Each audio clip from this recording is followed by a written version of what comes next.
my name's Louie, and I'm going to be reading The Scum Villain Self-Saving System, Chapter 1 only, I think.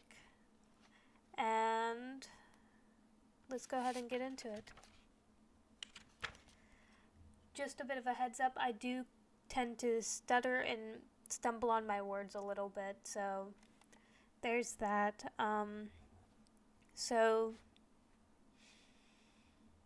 Yeah, I'm just gonna jump right into it. Chapter 1, Scum. Proud Immortal Demon Way was a male power fantasy of a stallion novel. To be more specific, Proud Immortal Demon Way was a monster-fighting escapist cultivation novel with an incomparably ridiculous length, a golden finger that broke every rule, and a harem size nearing 3 digits. Seeing as every single female character fell for the protagonist, the year's hottest stallion novel, there was no other. The male lead of this novel, Lo Benghe, I hope I'm pronouncing this right, I went over it a little bit, but if I'm not, just yell at me. The male lead of this novel, Lo Benghe, was neither the kind who started heroic and invincible, like a proud dragon of the heavens, nor the kind who was a loser or good for nothing without merit. Yet he managed to trend with tens of thousands of readers on Songdan literature, inspiring countless other male fantasy novels to follow in his footsteps. He was the kind of lead who was a pitch-black, dark, and vicious, though before his heart blackened, he was the kind who suffered misery after misery. Next, let a veteran reader of this novel, Shen Yuan, I believe I'm saying that right again.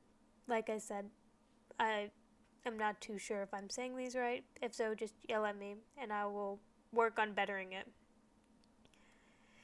Next, let a veteran reader of this novel, Shen Yuan, omit the countless fan-servicey details and concisely summarize the million-word epic for everyone. Immediately after birth, Lo Benghe was abandoned by his parents, swaddled in white cloth, and put in a wooden basin that was lowered into the Lu River. This occurred on the coldest day of the year, and it was only thanks to a fisherman pulling him out of the water that he didn't freeze to death as a baby, because he had been drifting along the Lu in the season when it was choked with the thin ice. He was given the name Lo Benghe. Lo Benghe spent his early years wandering the streets, hungry and cold, a dreary childhood. A washerwoman who worked for a wealthy family took pity on him, and since she had no children of her own, she adopted and raised him as her own. Mother and son were poor, and they suffered much humiliation at the hands of their rich patrons. Growing up in such an unhealthy environment became a foundation of Lo Benghe's future twisted personality post-darkening. His inclinations to fight over every scrap, seek revenge for the smallest grievance, and hide murderous intent behind a smile. Once he withstood the beatings of the family's young master for a bowl of lukewarm meat congee. I'm not too sure if I'm saying that right either. Congee. In the end, he was still too late, and he failed to give his adopted mother even a single taste before she died. By complete coincidence, he was selected for training by one of the cultivation world's 4 great sects, Chengchong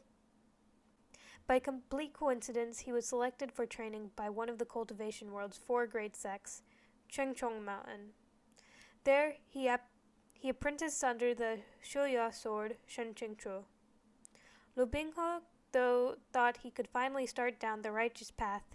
He couldn't have expected that Shen Qingchu was fair without, but foul within. Trash of the lowest caliber, Shen Qingchu was jealous of Lo Benghe's unparalleled and unexceptional talent, and he secretly feared his disciple, whose cultivation improved by leaps and bounds every day. He always found new ways to taunt and demean Lo Benghe, even enlisting the boy's peers to belittle him. Throughout these years of studying, Lo Benghe endured every humiliation. It was another heart-wrenching arc in his story, filled with blood and tears. After much difficulty, Lo Benghe managed to turn 17, at which point he finally participated in the event the cultivation world held once every 4 years, the Immortal Alliance Conference. However, at the conference, Lo Benghe fell victim to Shen Qingchu's scheming. and he tumbled into a crack in the boundary between the human and demon realms, the endless abyss. That's right, only then did the story truly begin.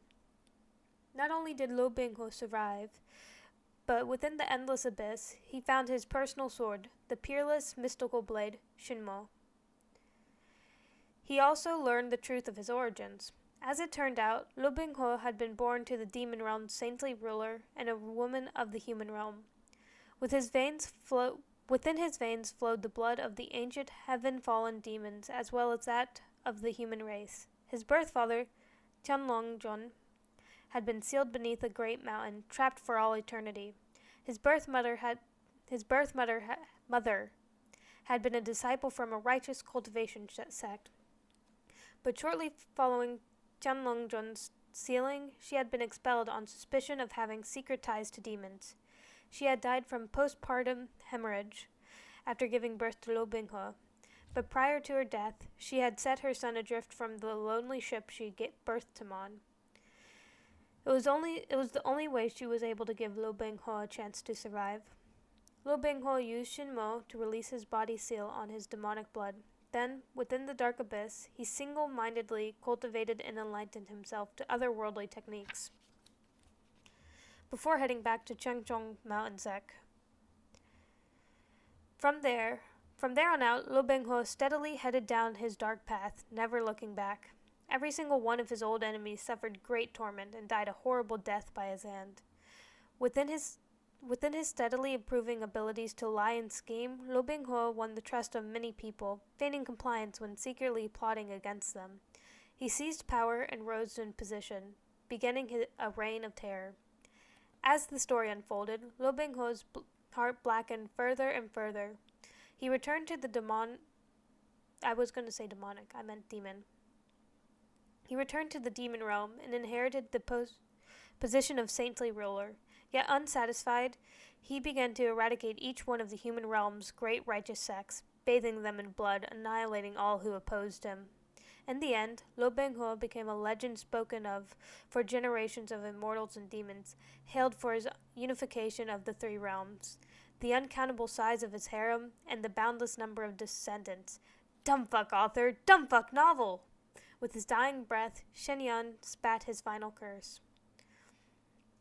Who would have imagined that an upstanding young man like him, who had properly purchased the website's VIP currency and read the novel's official version, would find himself preserving before his untimely death to finish a novel so stallion, so money-grubbing, and overly padded that it left him speechless with rage? How could he not curse? Proud immortal demon way? By airplane shooting towards the sky. Just looking at that euphemistic handle smacked you in the face with dirty feeling. Grade school level writing, with landmines everywhere, breaking all suspicion of disbelief, and Shenyan couldn't bear to call that incoherent mess of a world the author had built a cultivation setting. What kind of cultivation world had people using horses and carriages all day? What kind of cultivation world had people who, after achieving Anita, still needed to eat and sleep? What kind of cultivation world had an author who occasionally mixed up even the stages of foundation establishment and nonsense soul? When faced with the protagonist, every single character acted like his total edgelord aura had devoured their intelligence, especially Lo Binghe's master, Shen Qingzhu. That idiot among idiots, scum among scum. His only purpose was to dig his own grave, and he hadn't even managed to finish before he was killed by the protagonist instead. So why had Shenyan started this book, even going so far as to read it to the very end? Don't misunderstand. Shenyan didn't enjoy degrading himself. The reason he had persisted was also what had caused him the most frustration. This novel had an incredible amount of foreshadowing, plot lines everywhere, mystery after mystery, layer upon layer of red herrings, and at the very end, not a single one paid off. It was enough to make him want to puke a fountain of blood. Why were there priceless herbs, spirit elixirs, and peerless beauties everywhere, like they didn't cost a cent? Why were the villains' speeches and poses as they dug their graves and got off all exactly the same? The dozens of maidens barely glimpsed, all of whom agreed to enter the harem? What happened to them? All right, skipping past that last one for a moment. Who had Who had been the culprit behind the scores of atrocities? What what was the purpose of the unending list of characters so hyped up for being awesome and without equal? Why did none of them make an appearance even at the end? Towards the sky, bro? Airplane, bro. Great, master. Can we have a discussion? Fill in plot holes, okay? Shen Yun felt like he could have come back to life with the power of sheer anger. In the endless darkness, a mechanical voice sounded out by his ear. Activation code, dumbfuck author, dumbfuck novel. System automatically triggered. The tone reminded him of Google Translate. Who is this? Shen Yun looked around. It seemed like he was floating in the virtual space, one so dark that he couldn't see his hand before him. The voice came from all directions. Welcome to the system. This system operates in line with the design concept, you can you up, no can no BB. We hope to provide you with the best possible experience. It is our sincere wish that during your time, you can fulfill your desire and, in accordance with your wish, transform a stupid work into a magnificent, high-quality, first-rate classic. We hope you enjoy. Also, at the very bottom, there's like a little footnote that says, a common Chinese meme for you can you up, no can no BB. It's a common Chinese meme. This is a deliberately and entertainingly bad translation of the phrase, I cannot pronounce that. Basically, if you're capable, then you do it. If not, then shut the fuck up.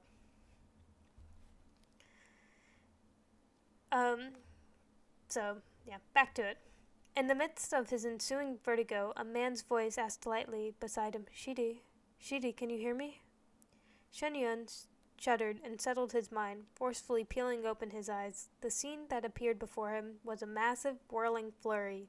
It took a while for everything to finally coalesce and slowly become clear. He lay on a bed.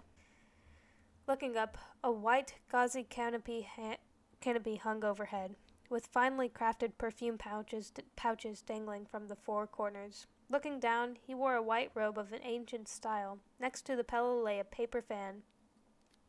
Looking to his left, a handsome, elegant young man dressed in Shandong,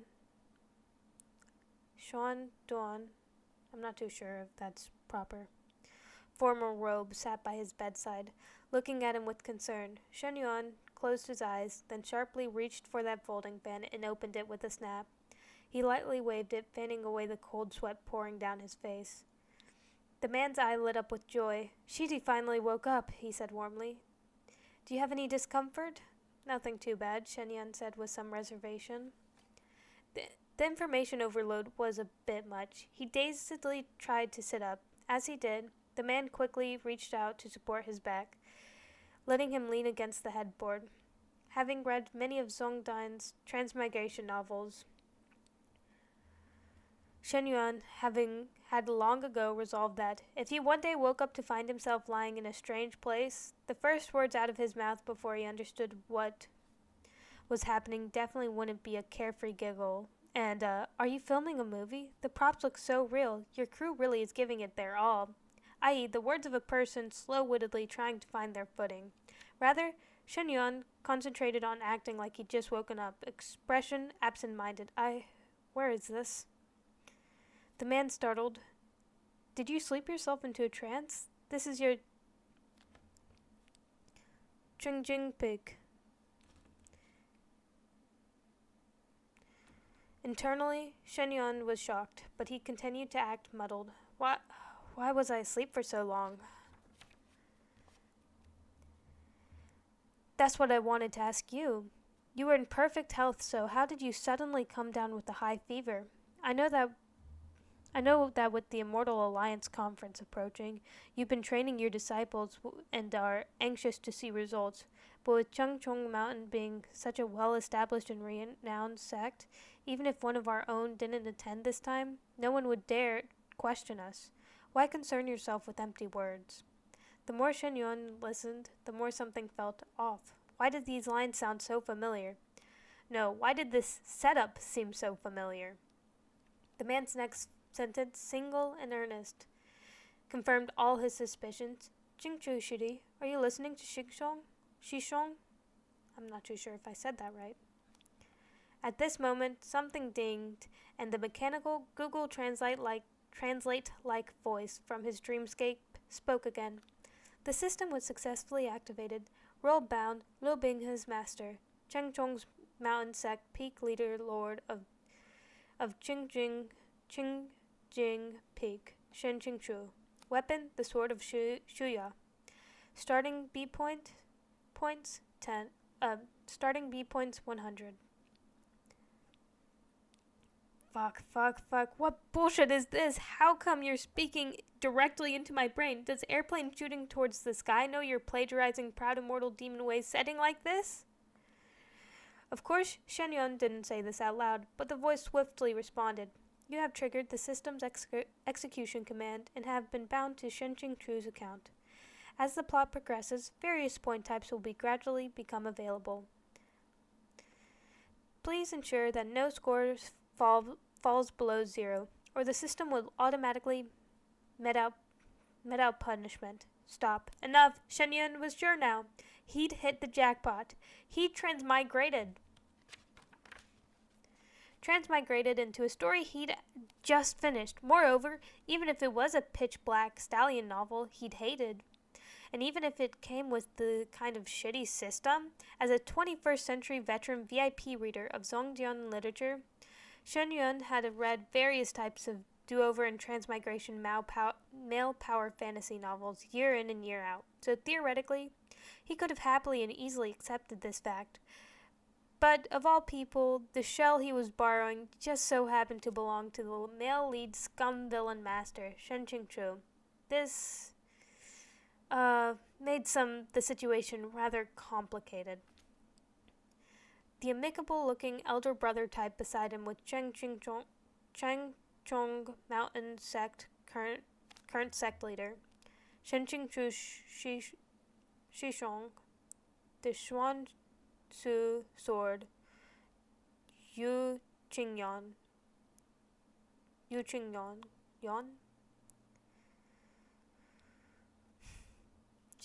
so Yu Qingyan.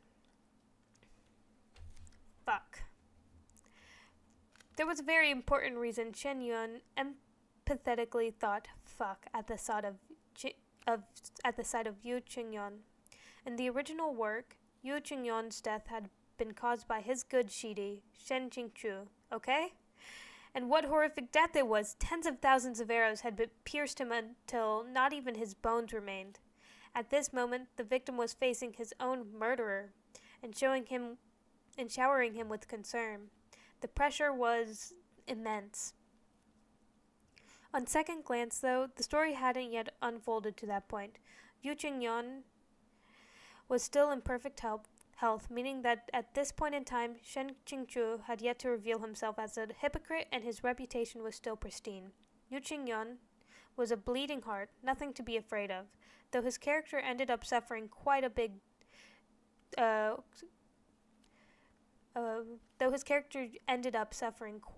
during his read. Shen Yun had been rather fond of him.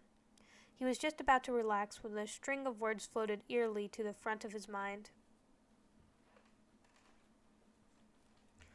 Within the dark, gloomy room, a metal chain hung from a beam. At the end of the chain dangled a ring. The ring was fastened around a person's waist, if it could still be considered a person. This person's appearance was filthy and disheveled, like that of a madman. The most frightening thing about him was all 4 of his limbs had been severed.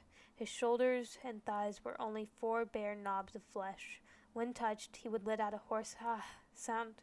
His tongue had been torn out too, rendering him unable to form complete words. Proud Immortal Demon Way, a selected passage on Shen Qingchu's fate. Shen Qingchu rested his forehead on his hand. He was in no position to lament on the horrors of other people's death. The most horrific death was his own, okay? Henceforth, he had to avoid any critical errors. First, eliminate any mistake at the root. Second, from now on, cling madly to the male lead's thigh. Third, be a good mentor and helpful friend who is earnest and gentle in his teachings. Meticulously show the male lead every kind of concern. The moment Shen Qingchu had these thoughts, a long string of alarms erupted in his mind, as if 100 police cars carrying 100 shrieking divine beasts were zooming past. It was so give me a second, cacophonous that he shuddered, clutching his head in pain. Shidi, does your head still hurt? Yu Qingyan asked worriedly. Teeth clenched, Shen Qingchu didn't answer. Warning! The system surely notified him. This proposed plan is incredibly dangerous and qualifies as a violation. Please do not attempt, or the system will automatically met out punishment. How is that a violation? Currently, you are at the beginner level, and the OOC feature is frozen. You must complete a beginner level quest to unfreeze it. Before unfreezing, any act in violation of the original Shen Qingchu character settings will result in deduction of a fixed number of B points. As a semi-otaku, Shen Qingchu had seen a number of fan work related terms here and there. You know what I mean. So of course he knew the definition of OOC. An acronym for out of character, defined as breaking character or acting in a way inconsistent with the character's canonical personality. In other words, before whatever feature gets unfrozen, my behavior and actions cannot differ from what Shen Qingchu would do? Correct. The system had already let him transmigrate into Shen Qingchu's shell, replacing him, but it still cared about the details like being out of character. You just said something about how the points can't fall below 0. If they do, what happens? You will automatically be deported back to your original world. Original world? But Shenyun's original world? His body had already expired. In other words, if he lost all of his B or whatever points, what awaited him was, in short, death. Well, if he just ignored the male lead and avoided doing anything, things would be fine, right? He raised his head and scanned the room, but among the disciples waiting on him by his bedside, he didn't see anyone that matched Lu Binghe's description. Feigning unconcerned, he said, "Where is Lu Binghe?" Shen Qingyan paused, giving him a strange look. Shen Qingchu remained straight-faced, but was secretly filled with glee. Was it possible that the time wasn't right, that the male lead had yet to apprentice to Changchong Mountain Sec? Shidi, don't be angry, said Yu Qingyan. An ominous premonition stirred in Shen Qingchu's heart. Yu Qingyan sighed. I know you don't like him, but that child already worked hard enough, and he hasn't made any significant mistakes. Don't punish him any further, all right? Hearing this, Shen Qingchu's lips felt dry. He wet them and then said, "You can just say it. Where is he?" Yu Qingyan went silent for a moment. Whenever you finish stringing him up and beating him, haven't you always shut him in the woodshed? Shen Qingchu's vision went dark. Like I said, I'm not really the best at pronunciation and stuff like that, so sorry if I'm messing up words and stuff like that. In his previous life, Shen Yun had been well off growing up, and he basically qualified as a modest example of a second-generation rich kid. His 2 older brothers had been set to inherit the family business, and he doted on his little sister. The entire family had been very close. From early on, he'd know that even if he idled the rest of his life away, he'd never want for food. Perhaps due to his carefree upbringing, devoid of either competition or pressure, he came to believe that ranking in the top 10 of a composition was good enough, so long as it had more than 10 people. Therefore, he never understood what scum villains like Shen Qingchu were thinking as they dug their own graves. The original Shen Qingchu had both training and cultivation and qualifications to prove his experience, not to mention the self-restraint to put up a facade. He wanted neither standing nor reputation, and with the support of the world's largest sect, he would never want for money either. So why did he not even a speck of the poise expected of an immortal? Why did he act like one of those bitter courtyard complex concubines? There's a little footnote that comes for that. That refers to a complicated courtyard compounds of rich families within old China. Generally, once a concubine enters a family, they can't leave this area, which can contribute to bitterness and feelings of trapped. Why did he act like one of those bitter courtyard complex concubines, with too much time on their hands? Why was he so unable to tolerate the main character that no matter how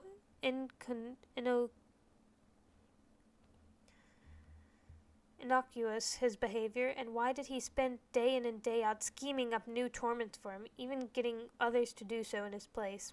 Even if Lo Binghe was blessed with heavenly talent, and even if his aptitude was exceptional to the point that he was more or less cheating, there was still no need to envy him to that extent, you know. Still, the blame didn't really lie with Shen Qingzhou. It laid with the author. These types of villains were everywhere in the novel, as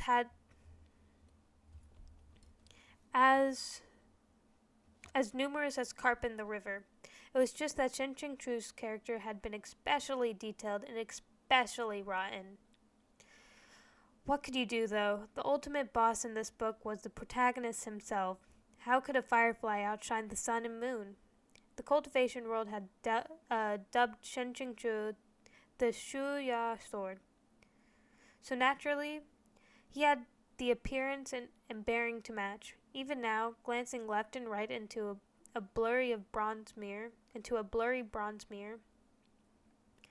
Shen Qingzhou was quite satisfied with what he saw. It was a fine-featured face with pitch-black eyes and brows, thin nose and lips, and a most scholarly air, combined with a slender body and long legs. He could more or less be considered beautiful. Though his real age was unclear, this was a cultivation novel. Shen Qingzhou had achieved mid-core formation, which meant he perfectly preserved his youthful appearance. He was certainly many times better looking than Shen Yun's headcanon for him. He still couldn't compare to Lo Binghe. The moment Shen Qingzhou thought of Lo Binghe, he was instantly struck with a pounding headache. He wanted to go see Lo Binghe, who was currently shut in the woodshed, but as soon as he took a single step, that ear-piercing notification ran out once more in his mind. Warning! Out of character warning. Shen Qingzhou would not take the initiative to visit Lo Binghe. Fine, I'll get someone else to bring him. No problem there, right? Shen Qingzhou snapped. He thought for a moment, then called, Mingfan. Sorry, my throat was being weird. A youth around 16 years old, tall and thin, promptly ran through the door. This disciple is here. What instructions does Shifu have? Shen Qingzhou couldn't help but send a couple more glances his way. Mingfan's appearance was respectable enough. It was just that his fate was a bit unfortunate, with a sharp mouth and sunken cheeks. Internally, Shen Qingzhou tisked and laminated, as expected for classic cannon fodder. This was the most senior of the original Shen Qingzhou's disciples, Lo Binghe Shishong, Mingfen. This was also the legendary lowest level of cannon fodder. Needless to say, when it came to things like locking Lo Binghe out of the dorms late at night or feeding him false techniques on purpose, Mingfeng was the ever-present perpetrator. When Shen Qingzhou felt inclined to torment Lo Binghe, Mingfeng was always his most useful assistant and most enthusiastic supporter. Knowing that this child's fate in the original work wasn't much better than his own, Shen Qingzhou couldn't help but look at him with the pitying gaze of a fellow victim. Go bring Binghe here. Mingfan was plainly unnerved. Whenever Shen Qingzhou had called for Lo Binghe in the past, he had always referred to him with that little beast, ungrateful brat, this wretch, or whelp. He'd hardly even used Lo Binghe's first name more than a few times. Where had the sudden change come from? But Mingfen didn't dare question a command from his Shifu. He jogged to the woodshed right away and kicked the door twice. "Get out! Shizun's calling you!" Shen Qingchu paced within his room, exhaustively examining the system within his mind. B points. Also known as points awarded for being a badass. The more B points one curates, the more magnificent, high quality, and first rate the work has become. Then how can I raise by B points? 1. Change the nonsensical plot and raise the average IQ of the villains and supporting characters. 2. Avoid landmines that breaks its suspension of disbelief. 3.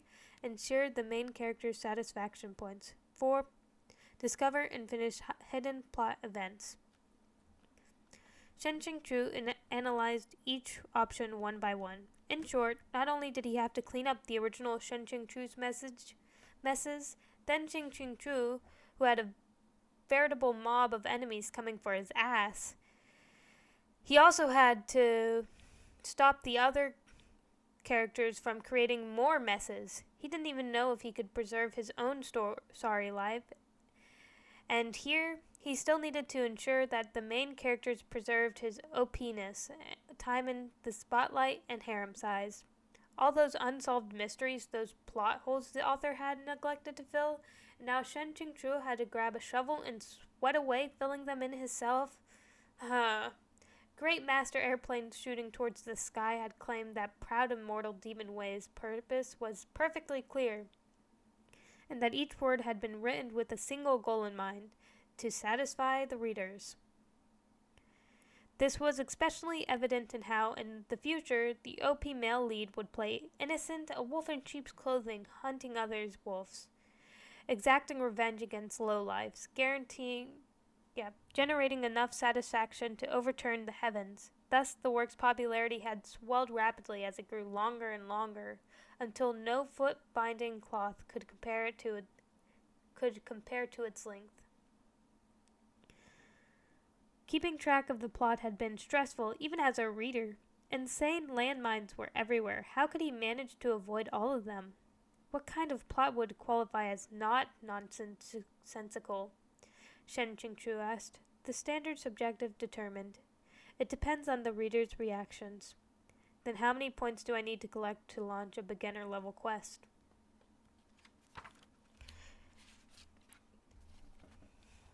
The timing is situationally determined. When the requirements have been met, the system will automatically notify you. Subjectively determined, situationally determined? What an all-purpose remedy. Shen Qingchu scoffed, then upon hearing the door opened, he looked back to see a youth slowly walk in. Shizun, the youth spoke respectfully, even though his movements were unsteady and he still managed to stand perfectly straight. The small smile that had been forming in the corner of Shen Qingchu's mouth froze. He was definitely dead. Before him was the face that would, in the future, infatuate everyone who saw it. From the 80-year-old woman to infants still in their swaddling clothes, the Gary Stu protagonist's face. And he had beaten it to this extent, he was dead. Even though this face bore clear evidence of abuse and was still covered in injuries. The protagonist was, as expected, still the protagonist. Lo Bingho's 2 eyes were as bright as morning stars, a tender shot of a handsome young man. That firm yet humble countenance, demonstrating his noble and unyielding spirit, that pencil straight back and stance, evincing a proud core that would rather break than bend. In that instance, a flood of parallelisms and other stylistic devices flooded through Shen Qingchu's heart, passage after passage jumbling together in countless stanzas of praise that almost spilled forth out of his mouth. Luckily, Shen Qingchu managed to rein it all in, albeit while internally yelling about how close he'd come. The underlying hardware of this protagonist's halo of excellence was already too much. He almost couldn't hold back.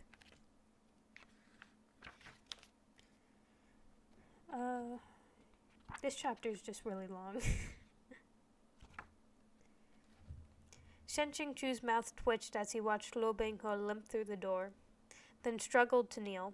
I can't afford your submission. If you pay respects to me today, you are definitely going to kneecap me in the future. No need, Shen Qingchu stopped Luo Binghe, and with a flick of his wrist, he tossed over a small bottle. This is medicine. He paused before adding in a mocking tone. Don't let anyone see. They might think my Qingjing pig abuses its disciples. Shen Qingchu had assumed his role quickly. Even though he'd done something daringly subversive by handing over medicine, he also done it with a nasty attitude. Therefore, it was passably in line with Shen Qingchu's hypocritical nature. His tendency to do evil while he simultaneously feared others finding out. Indeed, the system didn't send out an OOC notification. Shen Qingchu let out a sigh of relief. Luo Binghe had expected that his master had called him for further instruction. He never would have thought he would be offered medicine. At first he froze, then respectfully received the small bottle with both hands and said, with honest gratitude, "Thank you for the medicine, Chizun." At this point in time, Luo Binghe's face was still full of innocence, his smile sincere and gentle, like a warm dawning sun. Shen Qingchu stared at it for a while, then turned his head away. Prior to his darkening, the male lead's personality was that of a model and upright youth. Shine a bit of sunlight on him and he'd glow. Give him a scrap of goodwill and he'd return it tenfold. That type. It would not have been an exaggeration to call him a little lamb. This disciple will henceforth redouble his efforts and not let Chizun be disappointed, Luo Binghe happily continued. No, if you'd redouble your efforts, I'm guessing your original master would be really disappointed. If Shen Qingchu hadn't read Proud Immortal Demon Way, he would have found the sight of this scene heart-wrenching, and he probably would have shed a couple of sympathetic tears for Luo Binghe's plight. As it was, he'd seen everything from the beginning to end of an omniscient perspective. I know how to say that word, but I'm not going to try again.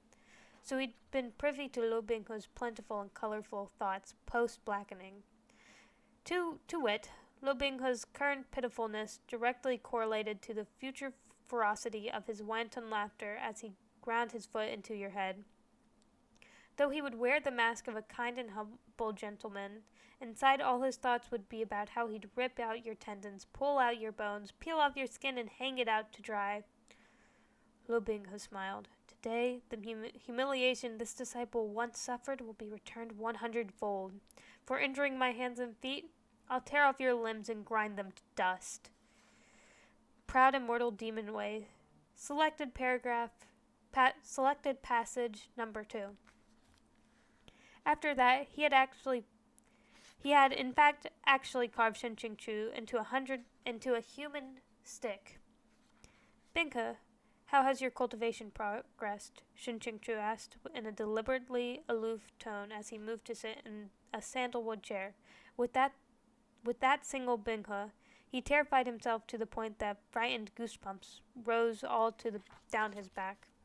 Luo Binghe's back also shook with a clear shudder, but he still managed a smile tinged with shyness. This disciple is stupid and still failed to understand. That was about right. With a fake cultivation manual and the fact that he hadn't yet suffered a chi divination, was all thanks to his incredible protagonist-level durability. If he had actually understood anything in that manual, it would have been a miracle. Boy, come hang out with me, Shen Qingchu yelled within his heart. This master will deliver you into the correct this master will deliver onto you the correct techniques. That demonic system's warnings notification started blaring incessantly. I was only thinking about it, Shen Qingchu said to the system. Of course I know it would be a violation. Out loud, he spoke casually. Today, this master punished you out of his own impatience. After all, time waits for no one. Now that I think about it, you've been under me for a while. How old are you this year? This disciple is 14, Luo Binghe obediently replied. 14, huh? That meant that at this point, this master and this disciple, Shen Qingzhu and Lu Binghe, had already passed the incident at the mountain entrance. There, the latter had been forced to kneel as punishment. It meant they had also passed the incident where Lu Binghe followed Qingjing Peak disciples had pummeled him en masse, as well as the incident where he backtalked Shizhen and been strung up and beaten, in addition to the incident where he'd ruined the peak's talismans and been punished with hard labor. Such a glorious track record. Shen Qingzhu waved goodbye to his last hope of survival. Shen Qingzhu rested his forehead on his one hand and waved Lu Binghe away with the other. I wish to be alone. Shen Qingzhu was an easygoing person. Since his residential address had already changed to Proud Immortal Demon Way, and since he had already kicked the bucket in his original world, he figured he might as well try and make it work here. He had arrived in the cultivation setting, received a body with a decent martial ability and swordsmanship for free, and was also part of a famous righteous sect. If he wanted to stand out, he could stand out. If he wanted to lie low, he could hole up on Shangchong Mountain Sect Qingjing Peak, and be a recluse. What was there to complain about? The only slight difficult thing would be finding a girlfriend. In this sort of male power fantasy novels, any woman inevitably belonged to the male lead. As long as she wasn't ugly, everyone knew this. Still, Shen Qingzhu was a man of few needs. He would have been satisfied just idling away to a ripe old age. In that way, it wouldn't be that different from how his previous life had been going. However, while Lu Binghe was a factor, making a name for himself was right out. If Shen Qingzhu remained anywhere near the original work settings, even if he found some non-existent paradise to seclude himself in, once Lu Binghe took power, he'd still be able to carve Shen Qingzhu into a human stick. It's not that I don't want to cling to the male lead's thigh, but who made him so damn black-hearted? He's the type who seeks thousandfold retribution.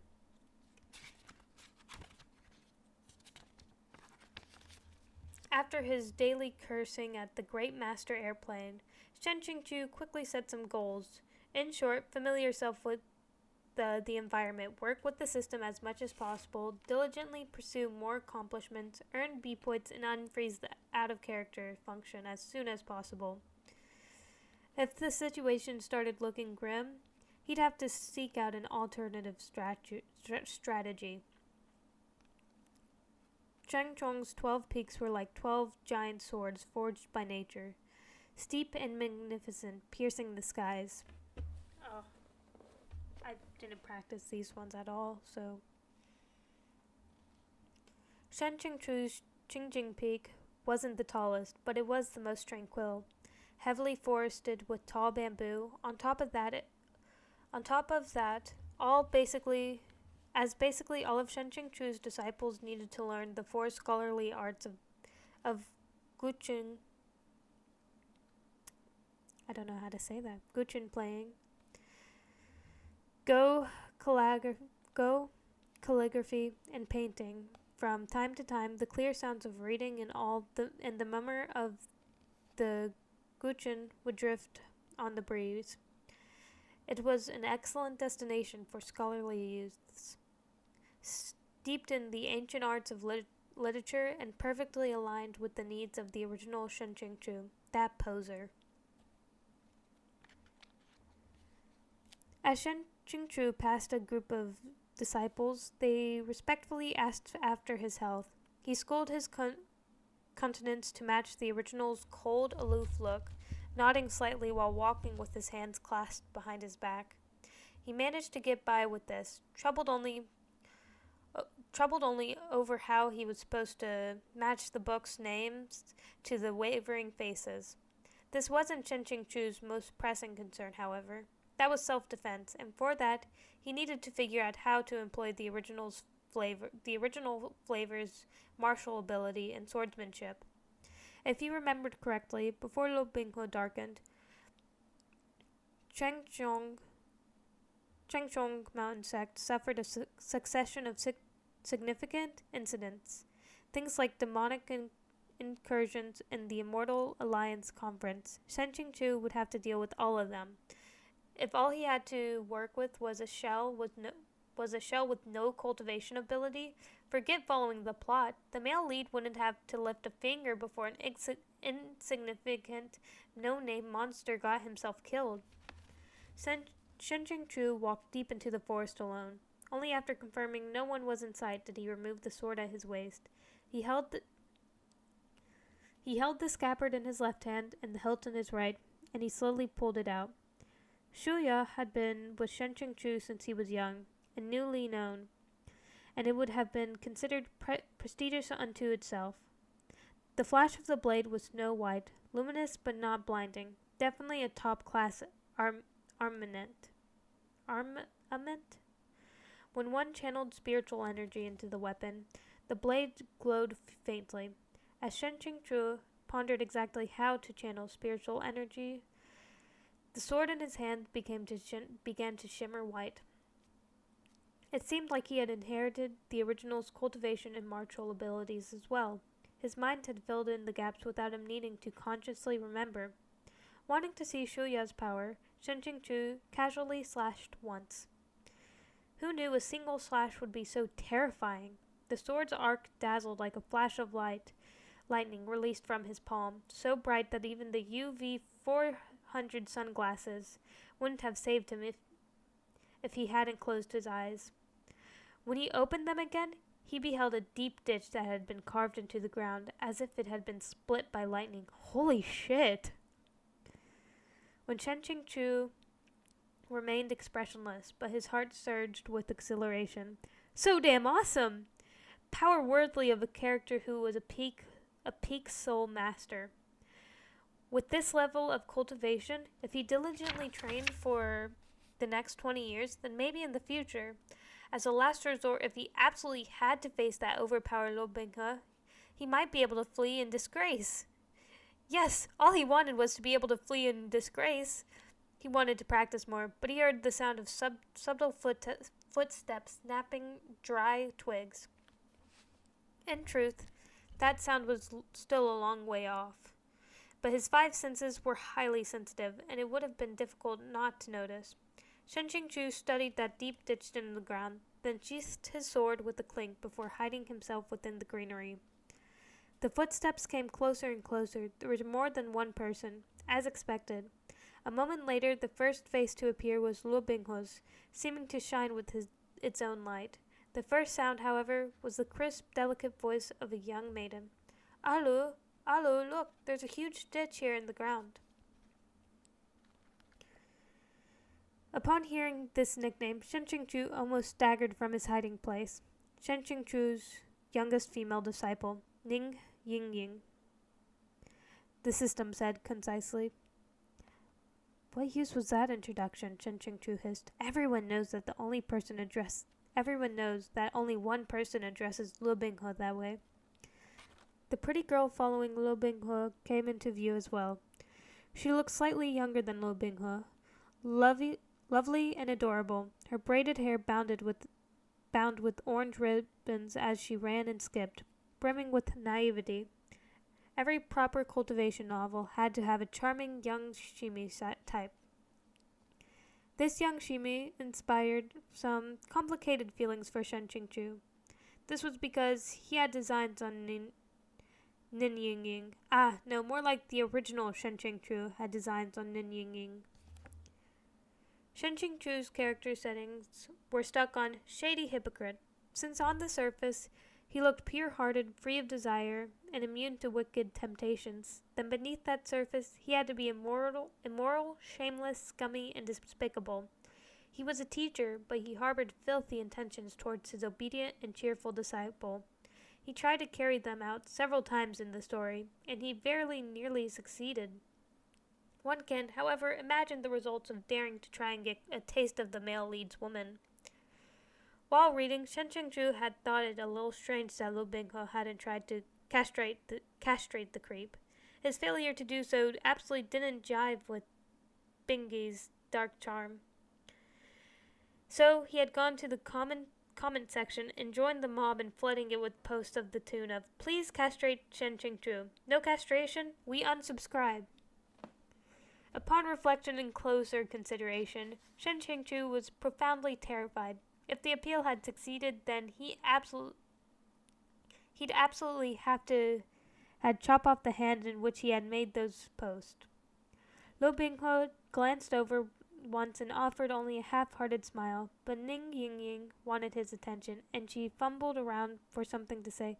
"Tell me, Alu, what Xingshong was practicing their sword glares out here?" Shishong, I think that's closer to it. Shishong was practicing their sword glares out here. On Qingjing Peak, I'm afraid only Shizun has this level of cultivation, Lu Binghe answered, and he picked up an axe and started chopping at a tree. He only spoke one line, then paid her no more heed. His focus was entirely on his own actions as he raised and lowered the axe, chopping in earnest. These trees were neither thin nor weak, and the axe was half rusted. At this time, Lu Binghe was only 14 years old, so chopping was tremendously taxing. Soon, sweat poured down his face. Ning Yingying sat on an old log, watching him with her face propped on into her hands. After a while, she was bored again and wheedled. Alu, come play with me." "I can't." Lu Binghe didn't even have the time to wipe away any of his sweat. He continued to swing the axe as he spoke. Our Shishong told me that after I finish chopping today's wood, I also have to carry the water. I have to finish chopping quickly. I can clear out some time to meditate. Our Shishong are really awful, always making you do this and that. It looks to me like they're bullying you on purpose, Ning Yingying pouted. "I'll go and tell Shizun. Once I do, they won't dare bully you anymore." Until this point, Shen Qingchu had been treating this experience like he was at a shoot of a scene.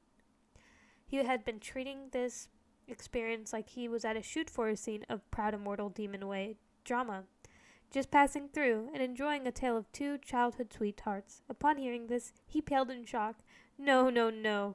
You absolutely cannot come tell me. What am I supposed to do? I can't be out of character. Who exactly should I punish?" But at this time, even while the young Lu Binghe was experiencing the full depths and breadth of humanity's hardships, he still had the pure heart of a white lotus. He shook his head at Ning Yingying. "Absolutely don't. I don't want to trouble Shizun with these small matters. Our Shishong don't mean any harm. They just see that I'm young and want to give me more chances to train." In that instant, Shen Qingchu could almost see 10,000 rays of light behind Lu Binghe. He couldn't help but back up 3 steps, unable to look directly at a male lead who had achieved such a transcendent state of being. Who'd attained such a profound enlightenment? While Ning Yingying chatted, Lu Binghe finished chopping his quota of wood. Putting the axe away, he found a random patch of relatively clean ground and sat down cross-legged with his eyes closed. Inside his heart, Shen Qingchu released a long sigh. In truth, even during the early misery-ridden part of the storyline, the protagonist's overpowered nature had already started to emerge. The cultivation manual Ming Fan had given Lu Binghe had been a fake. The more he trained by following it, the more his techniques should have degraded until they were absolute rubbish. But with his peerless talent and his body's half demon blood,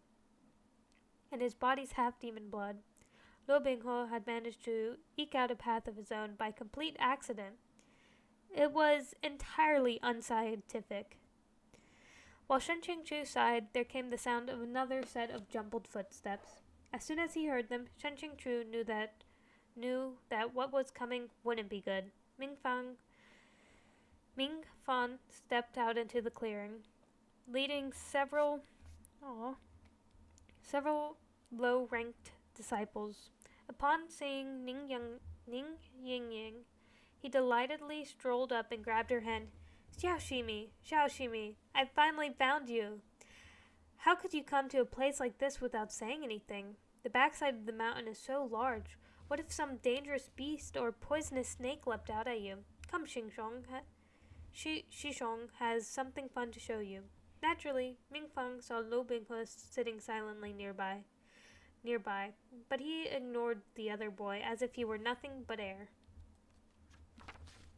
However, Lu Binghe, being very well-mannered, opened his eyes and spoke Shishong. I'm not afraid of poisonous snakes or dangerous beasts, Ning Ying Ying giggled. Besides, isn't Alu with me?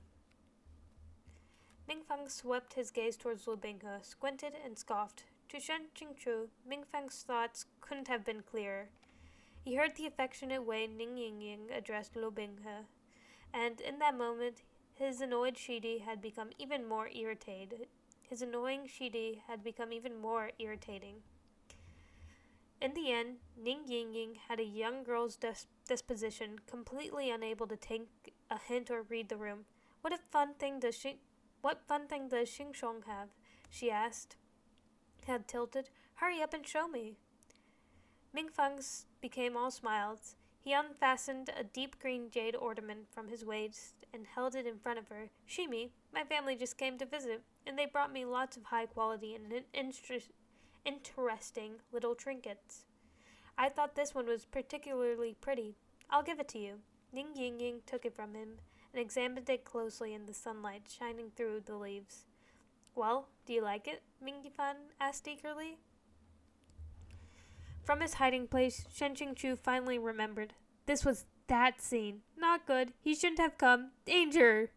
He couldn't be blamed for not remembering clearly. How could someone who cursed dumbfuck author, dumbfuck novel remember ancient contents from the beginning of a serialized novel that had been running for 4 years and covered an in-narrative span of 200 years? He spent 20 days binging the novel from start to finish. Man. Sorry. That is just impressive. Huh. Sorry. So he spent 20 days binging the novel from start to finish so he had clean forgotten what one-filled arc of pointless abuse that covered Lu Binghe's beginnings at this sect, okay? Ning Ying Ying had absolutely no idea what was high quality and what wasn't. After looking nonchalantly at it for a while, she tossed the jade ornament back. Mingfang's smile froze on his face. What? This color is so ugly. The one Aolo has is prettier. Ning Ying Ying said carelessly as she wrinkled her nose. Not only did Mingfang look unhappy, but Lu Binghe, who had been wisely pretending not to exist, trembled lightly as his eyes snapped open. Does Shidi also wear this kind of thing? Mingfang spat through gritted teeth. Lu Binghe hesitated slightly. He hadn't managed to answer when Ning Ying Ying barged in. Of course he does. Every day. He wears it closed around his neck. It's his treasure. He refuses to even let me look at it. Although Lu Binghe was usually so composed, at this point his expression also changed. He unconsciously clutched the Goddess of Mercy, Guanyin, pendant around his neck, hidden beneath his clothes. Your IQ and EQ, young lady. The male lead is taking all the collateral damage. Ning Ying Ying absolutely hadn't considered the consequences of these words as she said them. She'd only been thinking about how she always saw Lu Binghe wearing that jade guanyin close to his skin, never parting with it. Girls in particular invariably wanted to get their hands on the thing their crushes treasured, which they hoped would confer upon them the satisfaction of being in a special position, but Lu Binghe simply refused to give her that recognition. Displeased, she brought it up in this half-sweet, half-brazen manner. Of course he refused, okay? Lu Binghe's washerwoman mother had spent almost her entire life savings to finally, with great difficulty, give her son the consecrated protective charm she wanted for him. It was the only bit of warmth in Lu Binghe's dark world. Always by his side. And even in the future when he was at his darkest, it could summon up his last dregs of humanity. So how could he randomly hand it over to anyone else? Mingfang, both angry and jealous, advanced a few steps. Lo Shidi, you sure are stuck up, refusing to show Ning Ying Ying Shimi your pendant, he snarled. If this keeps up, when we face strong enemies in the future, will you refuse to even lend a hand? Young man, there's definitely a logical gap between your first and second lines. It's fine. If he doesn't want to, Shishong, don't bully him. Ning Ying Ying hadn't thought things would turn out like this, and she anxiously stamped her feet. How could Lu Binghu best Mingfang at this point? Not to mention, a group of junior disciples who were Mingfang's lackeys were also ganging up on him. At the moment, that jade guanyin fell from Lu Binghu's neck into Mingfang's hand. Mingfan's hand. Mingfan raised it up for a look, then suddenly laughed out loud. Why are you laughing? Ning Ying Ying said, confused. I thought it had to be some rare treasure for him to protect it so fiercely. Shimmy, guess what it is? Mingfang tossed the jade pendant into Ning Ying Ying's hand, positively gleeful as he chuckled. It's a counterfeit. Counterfeit? Ning Ying Ying asked. What's that? Give it back, Lu Binghu enunciated each word. His fist slowly clenched, a treacherous undercurrent surging in the depths of his eyes. Shen Qingchu's fingers involuntarily twitched once, and then again, and then again. Naturally, he remembered that the jade guanyin was a counterfeit. He also knew that it was Lu Binghu's biggest berserk button. For an entire year, the washerwoman had scrimped and saved on food and utensils, but because she lacked experience in common, a con man had tricked her into paying a high price for a fake charm. Heartbroken after this, her body had steadily deteriorated. Lu Binghu would undoubtedly be unable to forget this pain for the rest of his life. Thus, this was one insult that Lu Binghu could never tolerate. As a bystander, Shen Qingchu desperately wanted to reach out and beat up Mingfang, snatch back that jade pendant, and toss it to Lu Binghu. Also, if he did that, maybe Mingfang wouldn't thoroughly offend Lu Binghu, then later on he could keep his paltry little life. Oh, see. Thank you. Shut up. If you want it back, I'll give it back. Who knows which street stall this cheap thing was purchased from? Mingfang plucked the pendant from Ning Ying Ying's hand, disgust in his tone. I'm afraid giving it to Shimi would dirty her hands. So he said, but he had not the slightest intention of returning it. Lu Binghu's face was tight. Suddenly, he struck out with both fists, hitting the couple of low-ranked disciples, restraining him. Enraged as he was, his blows were not directed by technique. They were random strikes fueled by the anger within. At first, he managed to cow these low-ranked disciples, but they quickly realized that he was in truth incredibly weak, and that only his demeanor was impressive. Also, Mingfang was snarling at them. What are you standing there for? He dared to attack his Shishong. Teach him what it means to respect seniority. At this, they all reined their courage and surrounded Lu Binghu, clobbering him. Ning Ying Ying was scared stiff, her pitiful brain capacity still not understanding how things have progressed to this state. Shishong, she cried, how could you do this? Hurry up and tell them to stop, or I'll never talk to you again. Shimi, don't be angry, Nanfeng said in panic. I'll tell them to stop hitting this guy, okay? He was distracted. Before he finished speaking, Lu Binghu broke free from the many arms and legs entangling him, and sent a fist into Mingfang's nose.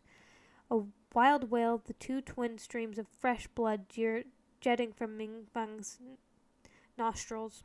Although she had been about to burst into tears, the sight of this, Ning Ying Ying couldn't help but let out a stifled laugh. Sister, do you really like Lu Binghu, or do you just want to screw him over? Shen Qingchu howled in his mind. Before this point, Mingfang might feasibly have let Lu Binghu go, but now that he had been humiliated in front of his crush, he couldn't back down, no matter what. The two boys twisted into a fighting heap, but no matter how exceptional Lu Binghu's talent, he was still young and he hadn't been cultivating with proper instructions. It was, for the most part, a one-sided beatdown, yet Lo Binghe remained silent, teeth clenched. Shen Qingchu wanted desperately to intervene, but the system exploded with terrifying cascades of alarm. Severe out of character. Severe OOC. Severe OOC. Important things must be repeated 3 times. In this situation, Shen Qingchu would choose to smile. He would watch from the sidelines, hands in his sleeves, or personally beat Lo Binghe himself. Was it really going to make him look on while a child was being abused? This was really too much. Even so, Shen Qingchu couldn't afford to take risks. While he was anxiously fretting, a compromise suddenly came to him. Chengchong's mountain sects had a minor technique, plucking leaves, flying flowers. At a glance, it wasn't very useful, just aesthetic and interesting. The novel had described how Lo Binghe used this technique to win the numberth woman's affection. As Shen Qingchu had, since his arrival, been furiously reviewing various manuals, he also recently seen a description of it.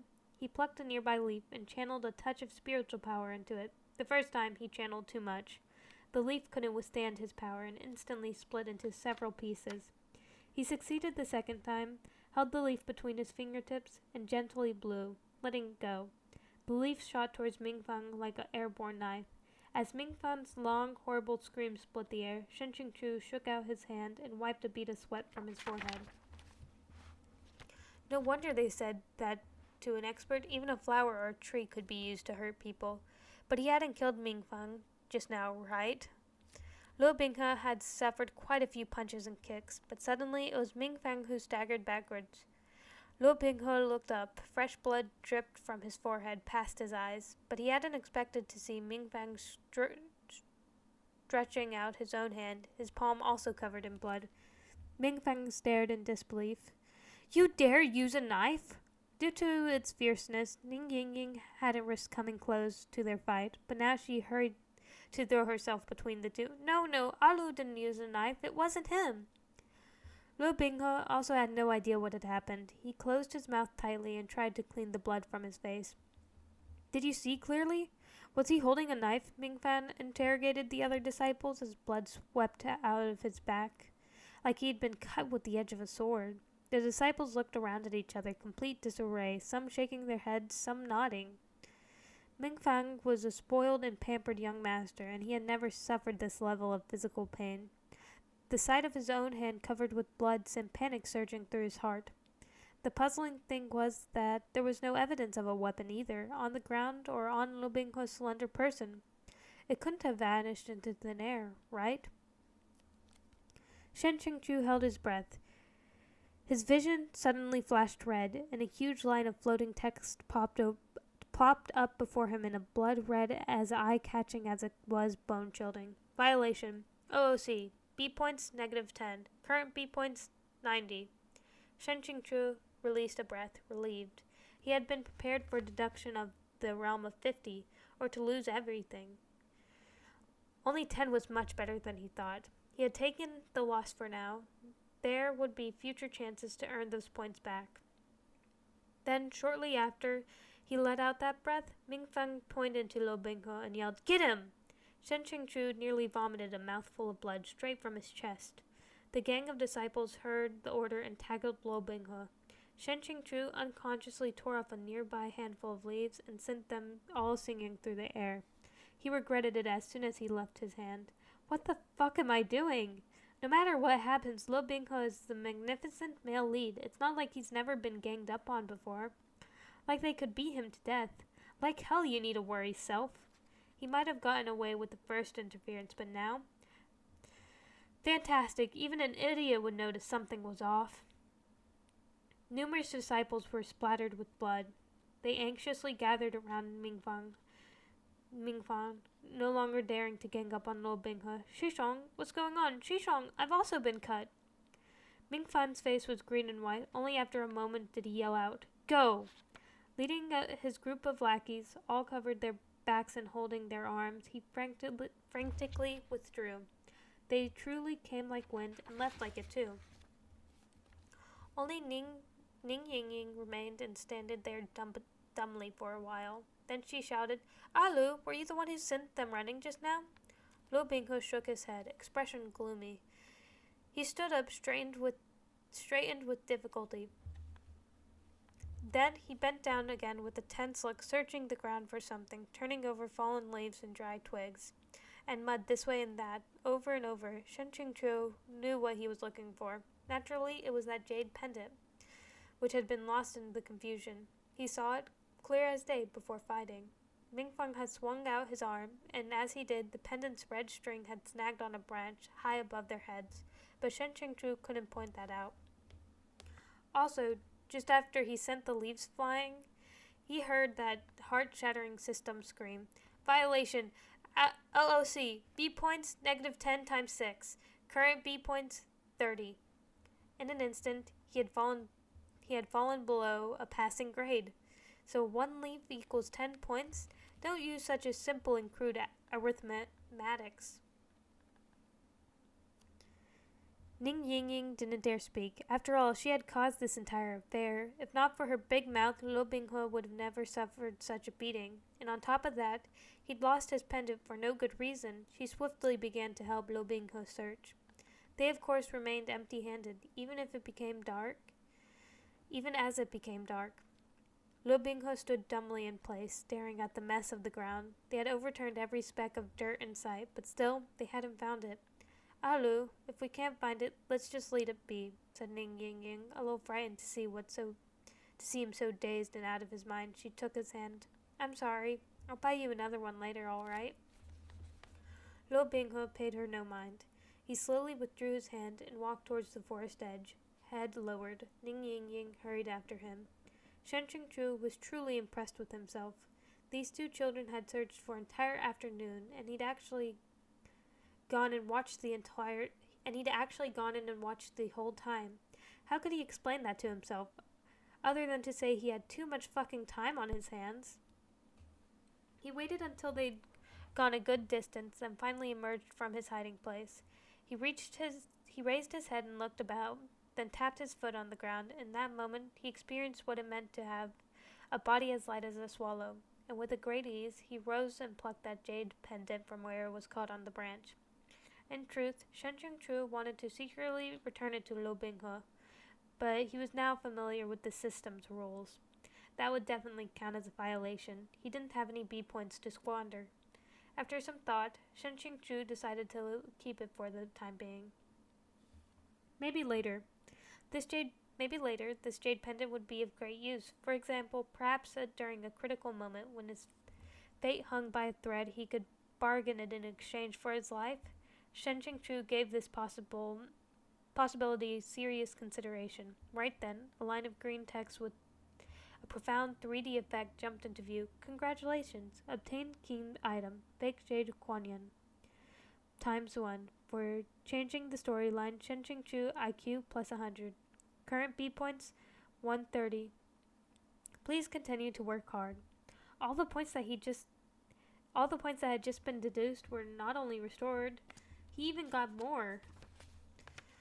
On top of that, given the influence this Jade Guanyin had on Lo Binghe, it was definitely a high-level item, and it could be used to preserve his life. What a happy surprise! A rush of satisfaction flowed through Shen Qingchu, cleansing him of the gloom that had set in while he crouched in the dark forest for the whole afternoon. And this moment, even the system's eminently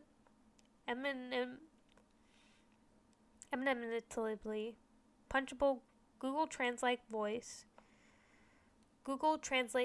voice was melodious beyond compare. Meanwhile, outside the forest, Lo Binghe had already left the back of the mountain, and he slowly unclenched his fist. Lying in his palm was a whole green leaf, and its edges were sharp and stained with blood. In the days of Shen Qingchu's recuperation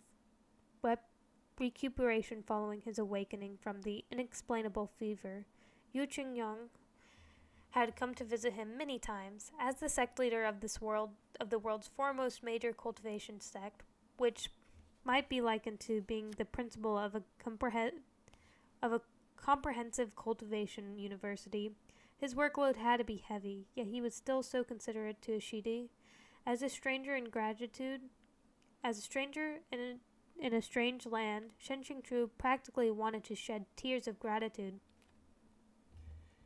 That the original flavor had actually turned on such a kind superior and fellow disciple, that he had breached their brotherly covenant just like that, it just made clear how much of a scumbag he was. Now that Shidi has been rested for several days, has your health improved? Yu Qingyong asked, his eyes full of earnest concern as he held one of the bamboo house's porcelain tea bowls. I have long since recovered, said Shen Qingchu, lightly waving his folding fan and feeling at home in the atmosphere of brotherly love. I called Shishong much trouble, making him worry. Then I suppose it's time for Shidi to leave the mountain, said Yu Qingyan. Is there anything you need? The hand Shen Qingchu was using to fan himself froze. Leave the mountains? Did the illness make you forget? Yu Qingyan asked, surprised. Didn't you tell me before to leave the matter of Shanghua City to you as a training opportunity for your disciples? So it was some troublesome project undertaken by the original flavor. But while Shen Qingchu had been familiarizing himself with his body's spiritual power and techniques, they still weren't second nature. How could he take disciples down the mountains for training? Just as he was about to summon his resolve and embarrass himself to renege and say that his body wasn't well enough after all, the system's unfeeling voice reverberated in his skull. Beginner level quest issued. Location: Shuanghe City. Quest complete the training. Please click to accept. At the same time, the quest synopsis popped up before him, with two options on the bottom, the left saying accept and the right saying reject. So this was a beginner level quest. Shen Qingchu's gaze lingered on accept for a while. The option blinked green and a ding sounded and the system said, Quest successfully accepted. Please thoroughly read the provided files and make your preparations. We wish you a swift success. Shen Qingchu came back to himself. Naturally, I remember, he said while smiling. It's just, these days I've rested too much and grown slow. I'd almost forgotten about this matter. I'll head out in a few days. Yu Qingyan nodded. If you're not completely recovered, there's no need to force yourself. There's no rush to train your disciples either. You especially don't need to personally take care of this matter. Shen Qingchu agreed while smiling, but he couldn't help giving Yu Qingyan two extra glances. Zongman Xingshong. Your current role, it's getting a bit too much like a quest-giving NPC. All affairs on Qingjing Peak, whether large or small, were handed to and looked after by Shen Qingchu's trusted subordinate, Mingfan. When Shen Qingchu had discovered that in matters that didn't involve a certain protagonist, Mingfan was surprisingly efficient and intelligent. They were able to set out the following day. Before leaving Qingjing Peak, Shen Qingchu briefly inspected his appearance. Teal robes, loose sash, sword at the left hip, fan in right hand, elegant, cultured, reliable, graceful, a properly otherworldly being. In short, absolutely not OOC. Perfect. At the bottom of the long 100-step stoneway, waiting by the mountain gates, was a carriage prepared for Shen Qingchu, as well as a collection of horses for his accompanying disciples. Are you kidding? Shen Qingchu muttered in his head. In the end, this is still a cultivation setting. Why aren't we flying on swords? Even in a magical setting like Harry Potter, not every wizard goes out riding brooms, the system coolly replied. It would be too conspicuous. You sure are knowledgeable, Shen Qingchu muttered. Did you do business over at Harry Potter before? The system typed out a giant line of hovering symbols. ... In all these years of the system's operation, Shen Qingchu might have been the first person bored enough to act so familiarly with it, let alone fuck around with it. On the other hand, if he thought about it, the setup made sense. This trip down the mountains was for the sake of training. The majority of these disciples were young and lacked experience. They hadn't even claimed their personal swords yet. According to the traditions of Changchong mountain sect, only once a disciple's cultivation reached a certain stage would they go to Wanjiang Peak, one of the 12 peaks, to pick a suitable blade. Though it was said that the person picked the sword, in truth the sword also picked the person. If a person with subpar talent insisted on taking a top-class sword capable of condensing spiritual energy collected from the heavens and earth, it would be the equivalent of a beautiful woman marrying an ugly man or arranging fresh flowers in cow dung. As you can imagine, the sword would be entirely unwilling. Luo Binghe's real golden finger, only activated when he came upon his own personal sword, the mystical Shinmo. Shen Qingchu entered the carriage. Its appearance wasn't especially ornate, but the interior was both spacious and comfortable, and a small incense burner faintly smoldered within. Once he sat, Shen Qingchu had a sudden premonition that something wasn't quite right. He abruptly poked out his fan and raised it to lift the curtains. The second he looked outside, he felt he should have been struck blind by the sight.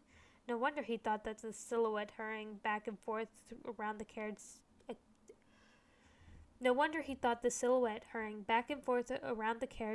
seemed familiar. That person everyone was ordering around to do miscellaneous tasks was none other than the great male lead, Luo Binghe. Just then, Luo Binghe hauled the last item onto the carriage, a white jade chessboard that was mandatory luggage on all of Shen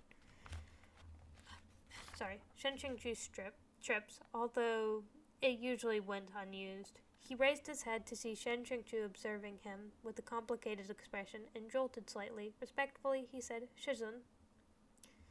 The injuries Luo Binghe had received from Shen Qingchu's pre-fever discipline were just about healed.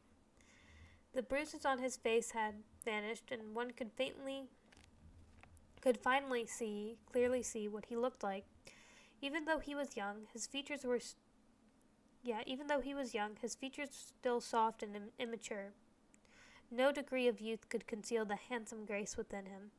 On top of that, he walked and moved around with a shining air. Who would have ever guessed that this was Qingjing's Peak's most miserable flower bud, which had been ravaged by winds and rain for many years? Although Luo Binghe was doing the rough work of moving luggage and equipment, his attitude was meticulous. It was hard not to be moved by the earnest and focused bearing. It was especially hard for Shen Qingchu, who already had some fondness for the smell lead. He was indeed very fond of this ruthlessly decisive protagonist who was so clear-cut with those who deserved his kindness and his hatred. After staring for a moment, Shen Qingchu made an "oh" sound, and then pulled back his fan, dropping the curtains. It had to be said. The male lead was inescapably the male lead. Even with how downtrodden this kid was, with no history, no prospects, nor parents to love him, it was no wonder that there were still so many first, second, third, and fourth female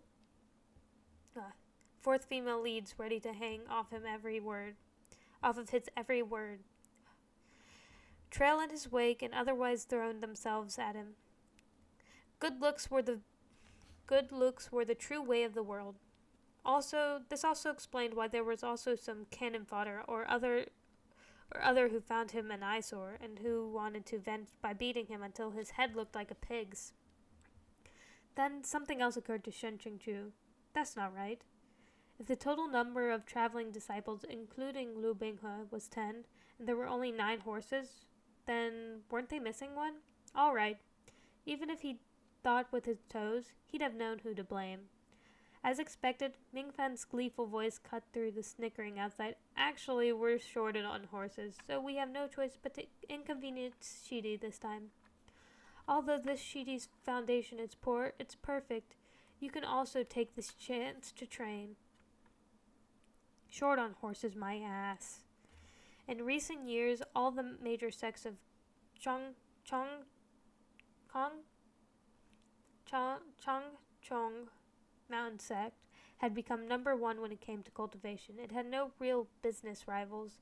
It was overflowing with wealth, and could be left unsaid. In short, like they'd want for even a single horse. What? Mingfen paused, truly well versed in digging his own cannon fodder grave. What sort of expression is that? You dissatisfied? I wouldn't dare, said Lo Binghe evenly, neither haughty nor humble. At this point, a young girl's bell-like laugh cut the air. Ning Ying had arrived. Shishong, what are you two talking about? Shen Qingzhu held his forehead. Really, young lady, your timing. Ning Ying was a powerful catalyst in the continued worsening of Mingfang's and Lu Binghe's relationship. When she appeared, Lu Binghe was in for no short of suffering, and Mingfang was in for an equal amount of personal grave digging. Once again, Shen Qingzhu tentatively lifted the carriage curtains a little, dithering over whether he should speak. As expected, he beheld Ning Ying excitedly waving her hand. Alu, not enough horses? Come ride with me. She really does bring a lot of hatred down on Lo Binghe. So it is known. Although this type of plot, where the downtrodden protagonist receives special attention from a beauty, is a satisfying trope often seen in Zhongdan literature, it is also the likeliest to incite the envy of others in subsequent persecution. In this moment, if Lo Binghe accepted Ning Ying's suggestion, he could forget about getting any peace on this trip. What happened to this book? Sorry. In this moment, Shen Qingzhu could no longer sit by and bear it. Ying, don't make a fuss. Men and women mustn't be too intimate. No matter how close you are with your shidi, there ought to be limits. Mingfen, we're dawdling. Why haven't we set out yet? Mingfen was overjoyed, no doubt thinking, Shizhen and I are on the same page. He hastily urged the group to depart. Ning Ying pouted but said nothing. The lull skid over for now. Shen Qingzhu let his mind wander from it and returned to silently reading the files spread out on his system decks. This trip wasn't to commemorate the first plot line to take him down the mountain. It was most importantly concerned with the beginner level quest that would determine whether he could unfreeze the OOC function. Shen Qingzhu couldn't afford to treat it with anything but the utmost seriousness. The file described at the location, a very small city several tens of kilometers away from Chengchong Mountain sect. Recently, a number of murders had occurred within it. Already, 9 people were dead. Every victim shared a common fate. The skin on their body had been completely, meticulously peeled off from the head to toe with perfect precision, as if the skin had never been attached to the deceased body at all. It was enough to horrify anyone. Therefore, the murderer had come to be known as the Skinner Demon. The Skinner Demon's chosen victims were all young, beautiful women. Therefore, Shuanghua City, every family with daughters, wives, or concubines shut and locked their doors and the moment night fell. Despite this, they still had been unable to stop the Skinner Demon from coming and going as it pleased. A succession of 9 horrible deaths, yet the officials had no idea what to do. The city's people were in a state of panic. There were even rumors that it was the work of a ghost. Otherwise, how could the culprit come and go without a trace? Several influential families had met together and at last decided to send someone to Changchong Mountain Sect to plead for assistance from the immortal cultivators. Shen Qingzhu had already read this information multiple times, but no matter how many times he read it, it wasn't the least bit helpful. The hell is a Skinner Demon? Never heard of it. Is this a newly added plotline or a hidden one? Is it dangerous? Is it strong? Am I even going to be able to deal with it? This isn't what I agreed to. In a response to these questions, the system said, What is it? You were once a novel reader. Novels are a type of artistic creation, and And in any artistic creation, there are always decisions that must be made and things that must be left out.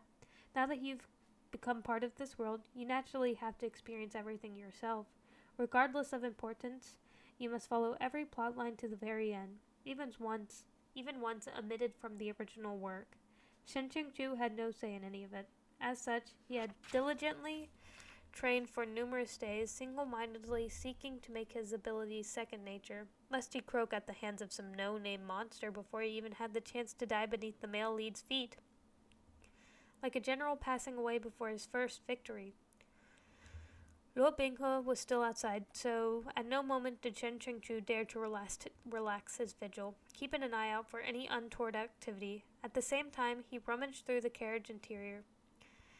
Every comfort one could imagine was on hand. Shen Qingju managed to dredge up 5 or 6 different tea sets, and he was speechless at the sight of them. No matter that in his past life, he couldn't have counted as a wealthy second gen. He still hadn't been this pointedly indulgent in his pursuit of first worldly affluenza, okay? At this time, a wave of cackles rolled in from outside the carriage, and he swept a glance outside. Luo Binghe trailed alone at the back of the group, at times walking, at times running. From time to time, horses encircled him, purposely kicking up a cloud of dust until he was filthy and caked with it. Shen Qingju couldn't help but clutching the handle of his fan, knuckles itching faintly.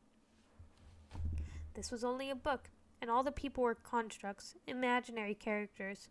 Logically, Shen Qingju was very clear of this fact, but when a character was actually being taunted and bullied right before his eyes, it was just flat out unrealistic to expect him to be completely unmoved. Having attempted to dissuade them several times, to no avail, Ning Yingying finally realized her interference only made things worse. She anxiously urged her horse towards the carriage and called out, "Shizun, the Shishong, look at them." "What about them?" Shi Qingchu. Nope, that is someone else entirely. Shen Qingchu asked placidly. Though his heart was moved, he didn't show it. "They're bullying someone so viciously. You're not telling them off," she said defiantly, her voice carrying on with the strength of her indignation. "If they keep this up like this, Shizun, what are you teaching your disciples to become?" Even though she was directly tattling on them, Mingfeng and his lackeys didn't feel any pressure at all. They were used to the prior Shen Qingchu, silently permitting these actions. The harsher their bullying of Luo Binghe, the happier they made their teacher. Why would they exercise restraint? Mingfen was happiest of them all. He was so sure that on that day at the back of the mountain, Luo Binghe had used some manner of sorcery he'd learned from who knows where. Today, Shizun was here, and he'd be crushed. Shen Qingju made an "oh" sound. Then he spoke a single line. "Luo Binghe, come here." Luo Binghe's expression was blank. Accustomed to this call, he gave his quiet assent and walked over. At first, everyone was still riding high on Shanfrade, thinking that Shen Qingchu was calling Luo Binghe over to grab him by the ear and discipline him. What happened next shattered their entire worldview. Shen Qingchu used his fan to lift the curtains, then jerked his chin at Luo Binghe before shooting a glance at the carriage interior. Even though he didn't speak, the meaning couldn't have been clear. "Alu, hurry and get on," Ning Ying said happily. "Shizun is letting you ride with him." Like thunder on a clear day! If they hadn't known their master so well and for so long, Mingfang and his fellows would have suspected that Shen Qingchu had been possessed by a demon. Luo Binghe had also frozen in astonishment, but his reaction was nevertheless swift. He paused only for a second before saying, "Many thanks to Shizun." Then he stepped into the carriage, ever conscientious, and sat straight backed in a corner, his hands and feet remaining tucked in, like he was afraid that his patched clothing would dirty the interior. "Warning rejected," said Shen Qingchu. "I wasn't out of character." Shen Qingchu would never do anything to alleviate Luo Binghe's troubles. Verdict: OOC levels 100%. "Have you carefully examined this character?" complicated and Have you carefully examined this character's complicated inner world? Shen Qingchu countered. Of course he would never do anything purely to alleviate Liu Binghe's troubles. But right now, my goal is to prevent Ning Yingying from losing faith in me as her teacher. Yingying is my dearest little disciple, and she begged me. How could I let her pleas go unheard? So my actions are completely in line with Shen Qingchu's internal logic, Shen Qingchu declared. Your warning is invalid. During their exchange over the last couple days, Shen Qingchu had gradually figured out a handful of the system's quirks. It had rules, but these rules were not rigid. As that was the case, there was a bit of leeway for bargaining. As he hoped, for the time being, the system couldn't think of an argument to enforce this deduction. Riding high on the delight of victory in this first battle, Shen Qingchu couldn't help but laugh. However, Shen Qingchu had, in that moment, been quietly sitting in the carriage, seemingly meditating with his eyes closed, in a trance. When Liu Binghe suddenly heard him laugh, he couldn't resist stealing a glance at him. To tell the truth, it would have been a lie to say that Liu Binghe wasn't surprised. Even though he had always revered Shen Qingchu, he had no illusions about how his master treated and looked at him. At first he thought if Shen Qingchu asked him to get in the carriage, there must be something even more terrible for him within, and had mentally prepared himself for it. He hadn't expected Shen Qingchu to not bother with him at all, instead focusing only on himself as he began to meditate. Liu Binghe thought for a moment. It seemed to him that he had never been this close with his teacher before, and that he had never had an opportunity to carefully examine Shen Qingchu like this. Appearance-wise, you couldn't complain about him. Perhaps Shen Qingchu couldn't qualify as supremely beautiful, but he was certainly good-looking. And you wouldn't tire of looking at him. The profile of his face in three-quarter view seemed to have been carved by creeks and mountain springs, and when not fixed in a cold scowl, it became gentle and bright. As soon as Shen Qingchu opened his eyes, he found Liu Binghe staring at him. He saw a glimpse of the future Liu Binghe's unique grace of eyes like cold stars, a soft and radiant smile with muted words and quiet laughter. Liu Binghe had been caught red-handed, and right as he was struck, lost at what to do, Shen Qingchu smiled at him. The smile was purely unconscious, but Liu Binghe felt like he had been prickled by a small fine thorn. He quickly averted his gaze and became increasingly awkward, unsure of what he was feeling.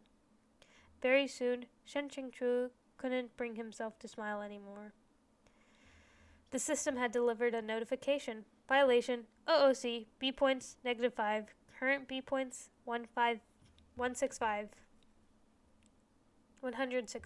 Sorry.